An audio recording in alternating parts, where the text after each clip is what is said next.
What's going on, America? I am Will Marsh, your co-host of The Way We See It with Will and Luke. And we are here today, and we're with Jessica, too. I'm sorry. It's just such a big and fun show. We've got all kinds of people in every direction right now. So, Jessica, thank you for being here with us today. We have a very, very special guest that I'm going to actually let Luke Smith introduce for us here in just a moment. But we came to you today with this episode. We always try to bring things that we think are either the most important or the most relevant or the most beneficial to you as a listener. And so today we have a very special guest who works in government, works in the people business, works in a form of civil engineering, and who handles a lot of crucial stuff for us, and we're grateful to have him. So before I go any further, I'm going to turn it over to Luke Smith to introduce this magical mystery guest. Well, it's my good friend Scott Lassiter, head of Soil and Water Supervision, and yeah, I guess I'm gonna let him take it away and give a little bit about talk a little bit about what he does and how he got started. Yeah, thank you, Luke. I appreciate you and Will so much for having me on the show. Jessica, I don't know that we have met, but I am so excited that you are here with us today as well. Before I get started, I just want to take a moment and thank Will for his service to our country, not only as a candidate for state senate, but also his military service and his service as a farmer. I think, and I'm going to loop Luke into that too. You know your stuff, Scott. I mean, I hadn't even gone into the whole farming thing yet on this show. I mean, you have got your I's dotted and T's crossed, man. What can I say? What can I say? I'm a natural born researcher, I guess. But no, I think we saw during the global pandemic just how much we have taken farmers for granted. And when you're faced with a situation where you have some food insecurity, you realize just how important the work that you guys do is day in and day out. And it's not just a billboard saying, we really ought to be thanking a farmer 3 times a day because you guys sacrifice. There are a lot easier ways out there to make a living than what you're doing, but it is noble and very, very important work. So thank you.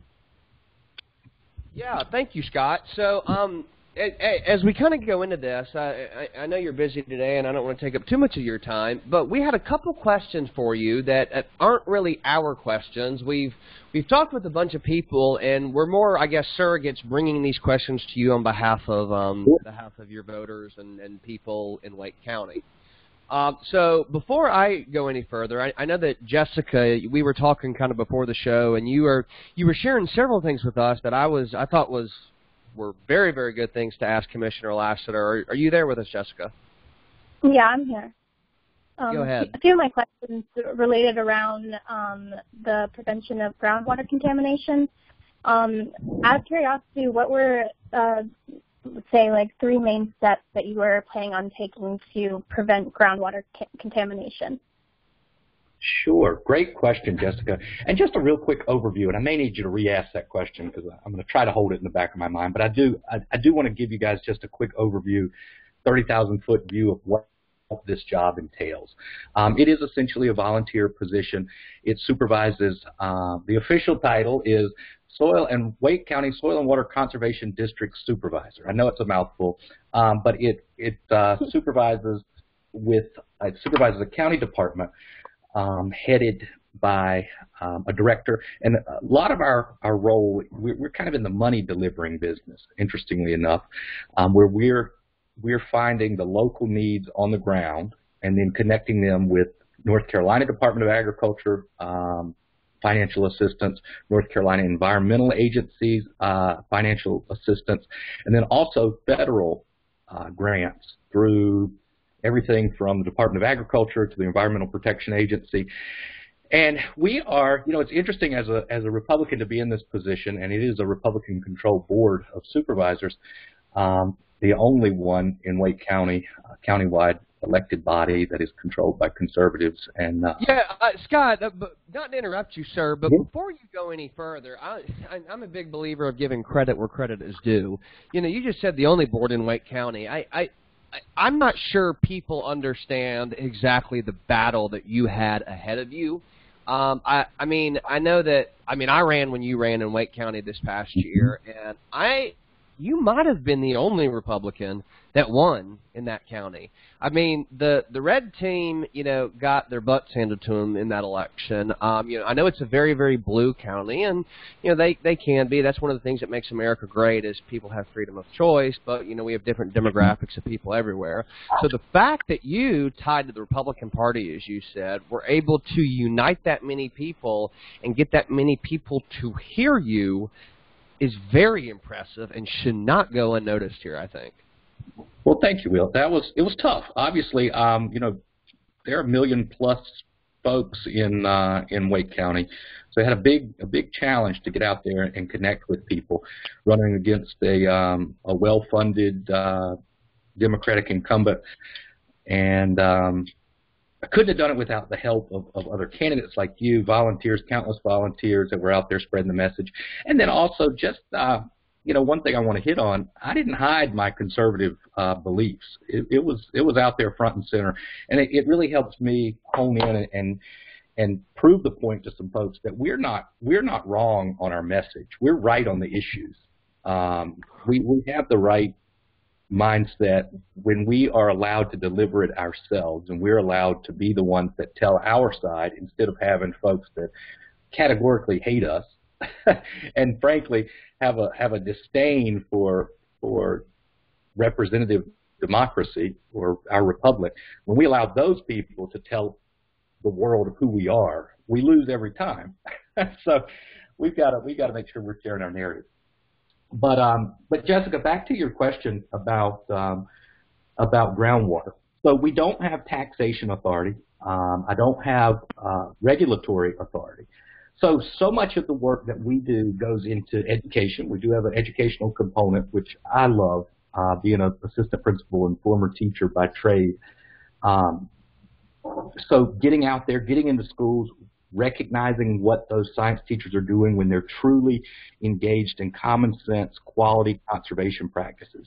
We're not out here pushing AOC's Green New Deal. We're out here looking at the things that we know are backed by real science, that are backed by real practice, things that Will can tell you all about as far as making sure that the land, and Luke can tell you all about, as far as making sure that the land is rotated, that you're not over farming, that you're not over-tilling, that you're leaving buffers between streamlands and between... A lot of people don't know about over-farming. Yeah. That you're leaving, you're leaving natural vegetation around groundwater sources and things like that. So as far as groundwater goes, we are looking at hitting this through education, through financial assistance so that we can assist farmers to ensure that they get access to those pots of federal and state monies, to build the right systems to begin with, because we know you can't just go out there and dig a hole with a backhoe and think you're going to be able to irrigate with it. There's a lot of skill and a lot of expertise that goes into that. Another thing we're proud to do is offer those services for free to anybody in Wake County. When you have issues around soil and water and you don't know who to call us, call our office, talk to one of our environmental conservation specialists, and we're soil scientists, and they will put you, if they're not going to do the work themselves, they will put you in touch with someone that will. And as taxpayers, you get that value. Yes. So Scott, again, I think this is another really good point that shouldn't be reiterated on before you go any further. So, one of the questions that I was going to have for you today is, a lot of people ask me, just because I've had some political involvement in my background growing up, they say, what does the Soil and Water Commissioner do? Because I think that there's not a lot of good education out there or perceptions relaying what it is you do.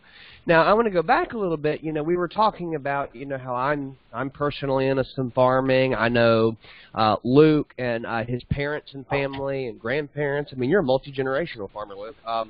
You said a moment ago, Mr. Commissioner, that part of what it is you guys do is y'all are like liaisons to answer questions and get people in touch with both the state Department of Agriculture, I believe that's Steve Troxler's department, as well as the federal government. That's a huge thing because a lot of times, farmers have problems. A lot of times, there are problems with the soil. There are problems with bugs. There are problems with the water. There are problems with natural disasters or natural things, and there are a lot of times federal and state money for farmers, but it's not always easy to access, and it's not always readily known.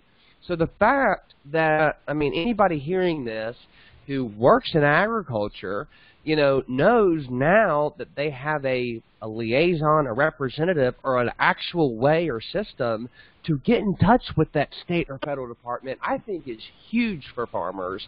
And I just don't want us to skip over that without really hitting on the importance of that. You're right, Will. And I encourage everybody, you know, if you're interested in learning more about the Soil and Water Conservation District and what it can do specifically for you, whether you're a homeowner, whether you're a school teacher, whether you're a farmer, go to wakegov.com and you will click on the Soil and Water Conservation Department. You'll get a real overview. It's broken down in a very nice way. Just went through a website redesign where you can click on sort of the group that you're in. And whether you're a farmer, a producer, a homeowner, or a community, or an educator, or you're just looking for volunteer opportunities or resources, and you get the information you need. You'll know you're in the right place because the first thing that pops up right now is a program we're excited about where we're paying farmers $100 an acre to simply plant a cover crop this spring, some sort of native cover crop. Just, wow, so you're telling me that right now that if farmers are willing to plant a certain crop, you will pay them $100 an acre? That's right. That's right, and you know, it's something that so it's any cover crop. So it's a program through the National Fish and Wildlife Foundation, our partners there, and it's a grant program. That's one of the things we love is that we don't tax to do good work. We think outside of the box, and you know, it's so easy to turn to the public and raise money through taxation, but there's so many other avenues out there. But we're just I mean, so I've never heard of that, and you know, like we're members of a bunch of these different farming pages on Facebook and whatnot, and I'm actually going to share this episode after we get done with this because I think, I mean, that alone is a thing that can help change farmers' lives, is a payday. Mm-hmm. Mm-hmm. Now, so anybody that's got 10 acres of land in Wake County, you're in good shape, and people forget we've got over 800 active farms still in Wake County. We are a transitioning community, so we have to stay relevant as far as an urban conservation arm. But also, look, we got to remember our core bread and butter, which is to support the agriculture operations. Yeah, that's a very good point, Mr. Commissioner. So one more question I do have for you. Before we got into the bit about the $100 grant per acre for the cover crop through the National Fish and Wildlife Foundation, you were mentioning that if people went online, they could that there were different positions or volunteer opportunities and things that they could do to get involved, right? So I don't want to talk about myself here, but just a kind of part of a story. You know, I ran for Senate District 16 in Wake County last year. After that election was over, I actually had the opportunity. I reached out to the current senator that I ran against, offered to take him out to lunch. Now, I'm not going to name names here. If anybody is politically involved or has Google, they can figure out who I'm talking about. But when we met, he suggested, hey, you know, you should get involved with your community. He said there's a bunch of appointed positions, you know, I guess state appointments or that the governor appoints people to different commissions and whatnot. So he sent me the link to this, and I wanted to get involved. And I signed up for a soil and water in Wake County. It was some appointee, you know, for these different boards and whatnot to get involved with soil and water. I sent this application back to Governor Roy Cooper and never heard anything since. Now, there were 1,000 different things to be involved in, Mr. Commissioner, but I chose soil and water specifically because that was something that interests me. Yeah. Now, obviously, if the governor is not going to do what he says he's going to do and he's not going to actually process those for volunteers who want to get involved, maybe you might. So... Well, you're exactly right, and we do, Will, and I'll open this up to anybody, but particularly you. We have associate supervisor appointments, and you're invited to our board meetings. You are, and somebody like you with your expertise would make a perfect fit for that. So once we get offline, please do send an email, and and let's see if you're interested in doing that, because I think well, I appreciate that. It's funny, we were sitting here talking. Luke Smith actually did the same thing, and I never heard anything back either. But well, you know, maybe he checks voter registrations before he. Luke, he also could have checked the FBI's records of who raided the Capitol building on, Oh my goodness! There you go. Well, look, our governor's not. He talks a lot about unity and he talks a lot about bringing folks together, but I'm not sure that he's doing a whole lot to reach out to folks, good common sense conservatives like us, and that's his loss. Very true. Well, no, so you've done a phenomenal job elaborating on a lot of these points. I know we've kind of gotten down multiple rabbit holes. Jessica, we did not mean to interrupt you. Did the commissioner kind of answer that question, or did you have another question for him before we moved on from you? So he basically covered my second question as well as the first one in depth, and then some, and that was great information. I truly do appreciate it. I'm actually curious or almost interested in buying my own acres and growing my own crops at this point, letting you guys know which ones are most important. But I definitely do appreciate your time and all the information that was given. It was extremely knowledgeable, and it was great. Thank you. Well, thank you. I'm so happy to help. I was just wondering, what are some of the biggest adversities you think you faced dealing with coronavirus and everything running this year? That's a great question, Luke. Unfortunately, so government operates a little bit differently than the private sector. You guys are generally private sector guys, and if you're not out there hustling... If we had a laugh button on the soundboard, we'd hit it right now. There you go, yeah. So government doesn't have to go out there and hustle for their income, right? That's the big difference. If y'all aren't out there working and producing, you don't eat. You don't have positive cash flow. Government agencies, they can just simply use their authority to tax their way into financial security. So there's not that. I fear, and I have seen firsthand, that government agencies have used the COVID-19 pandemic to justify productivity decreases. Now, there's some great public servants out there. There's some great teachers out there that are working hard, continuing to educate students. I always tell folks, no, schools they haven't been closed. They were just operating differently, regardless of what your feelings are on whether that was too long or what. But you have to be, when you supervise government employees, you have to be aware that there's a different mindset that comes with it than a business person. Those numbers show up in your checking account at the end of the month, and government supervisors have to make sure that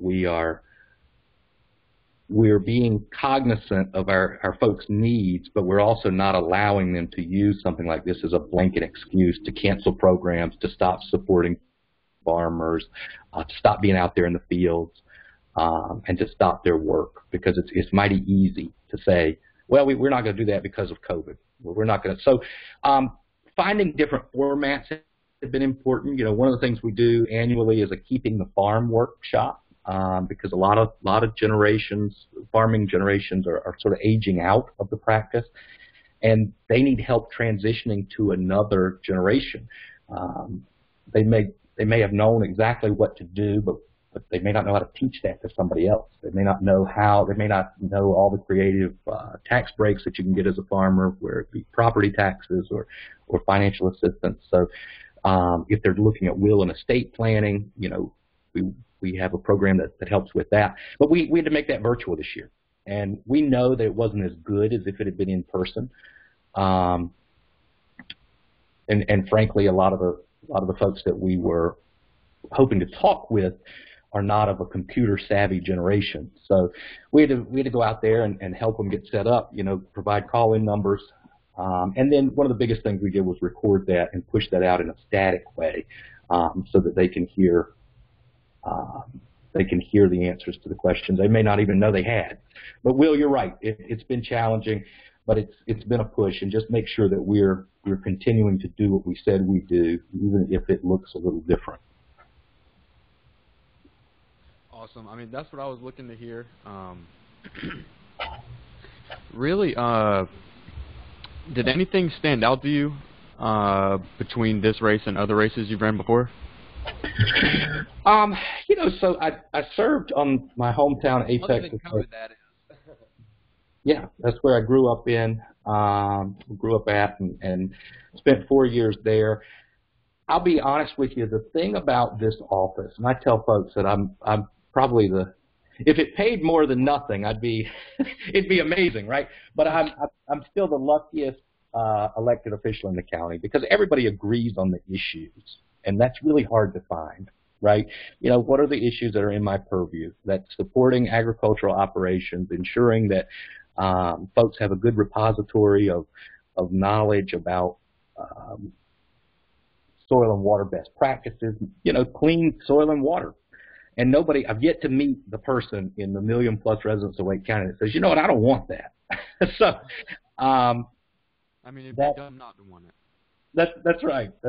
So so that's been interesting to be able to come and sort of sell this America and apple pie message, and it's really about how you get it done. That's where the questions lie. That's where we have some ideological differences. It's considered a nonpartisan election, but you and I both know that partisanship is invasive in every part of our society. It really does frame the way we think. Those on the far left just look at problems different than we do. They look at life different than we do. Sometimes I'm convinced they look up in the sky and they don't see the same stars at night and they don't see the same sun in the morning because it's hard to understand how they could be so wrong on so many things. But there's some great people over there, and I have to work with some of those folks. But at least we have a common ground, and you're not arguing over what's important every day. So that's a big difference. That's awesome. Well, very good. I know that you answered a lot of questions for us, Mr. Commissioner, and we told you this would be about between 20 and 30 minutes. So I want to keep our promises there. But before we begin to wrap up, Jessica, did you have any further questions for Mr. Commissioner? Well, no, I think that he covered everything in depth. It's been really nice. Well, it has been nice. Scott, I do have one final question for you myself. Yes, so, sir. Me personally, I'm a John Deere man. I got a John Deere track. Is that one I've seen behind you too? I see the green on it, and I had to ask. You know, it is. Although I'm going to be completely honest with you, it is a John Deere residential series mower. So we all know the truth about those. They use the same paint. Made in Japan, right? That's right, or something. I think they're made in America, but I think they're made with the MTD stuff, and you know they all roll out of that factory with the Briggs and Stratton motor. It's hard to find anything that's not made overseas now. I at least respect you for having the right brand. No, there you go. There you go. In the shed. Yeah. Well, I'll tell you what, Jessica, I want to take a moment and sing your praises because if you can hang with these two gentlemen and you can keep them straight, you're going to be all right. So they need your perspective. Stay here with them, okay? Keep them between the guardrails. And I just can't thank you guys enough for allowing me to come on this show. Before I came on it, when Luke first told me about the project you guys were working on, I started listening to some of them. They're very entertaining.